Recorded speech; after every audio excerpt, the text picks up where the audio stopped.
নমস্কার, নিউজ ভ্যানগার্ডের পর্দায় আপনাদের প্রত্যেককে স্বাগত। আপনাদের সঙ্গে রয়েছে এই মুহূর্তে আমি দিয়া। চোখ রাখছি এই মুহূর্তের কিছু গুরুত্বপূর্ণ খবরের দিকে। বিহারে বিজেপির নির্বাচনে ফলাফলে খুশি মুখ্যমন্ত্রী মানিক সাহা, প্রধানমন্ত্রী সহ কেন্দ্রীয় নেতৃত্বদের অভিনন্দন জ্ঞাপন।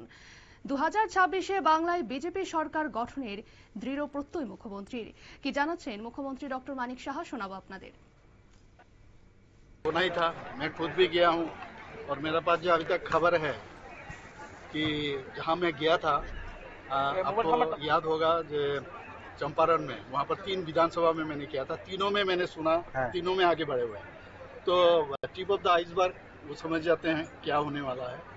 और मैं बधाई देना चाहता हूं सबसे पहले माननीय प्रधानमंत्री जी को और नीतीश जी को, जिस तरह पूरा टीम हमारा जो सर्वभारतीय साहब नायडा जी को, होम मिनिस्टर साहब को, जिस तरह सब मिलके इतना अच्छा काम किया। और वहाँ तो चलेगा नहीं है इस तरह, ये लालू जी का जो वहाँ का काम सब मैंने ये कैसे वहाँ पर वापस आएंगे, आ ही नहीं सकता है। तो आप सब जानते हो कि ऐसे गुंडागर्दी क्या नहीं हुआ, ऐसा नहीं चाहते।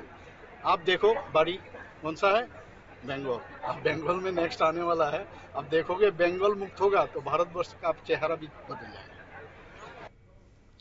আপনারা শুনলেন মুখ্যমন্ত্রী মানিক সাহার পক্ষ থেকে বক্তব্য। তিনি দৃঢ় প্রত্যয় ব্যক্ত করেছেন যে 2026 সালে বাংলায় বিজেপি সরকার গঠন করবে এবং মুখ্যমন্ত্রী মানিক সাহা বলেন যে প্রধানমন্ত্রী নরেন্দ্র মোদী এবং ভারতীয় জনতা পার্টির উপর মানুষের আস্থা রয়েছে। নিয়ে নিচ্ছে ছোট্ট একটি বিজ্ঞাপন বিরতির সঙ্গে থাকুন।